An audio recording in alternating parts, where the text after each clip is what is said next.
kombo na ete noki mombezo tinela nga photo yo na otosa kuna na dinsiko je connais même pas elle qui avant-hier nazalaki na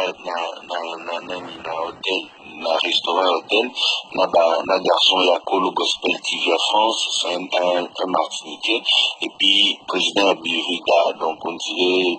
président ya droit d'auteur ya Ivoire ya Côte d'Ivoire bayaki na bayoki oluka mpo fete signer contrat mona bango et puis bazonga na poto tomai na bona restaurant na babaron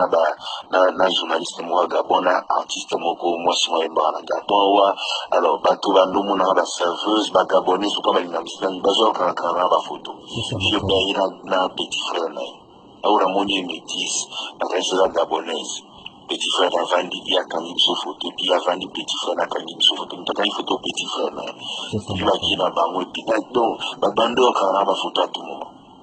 asinga où tout ça snap parce que maintenant on a beau ici quand j'ai pas le temps comme je suis en train de parler avec les gens non mon gars na tongo boyo azami gabonais te aza zomi so d'accord azala na Kinshasa baba chefile et boye na boye alati mabe pasteur alingi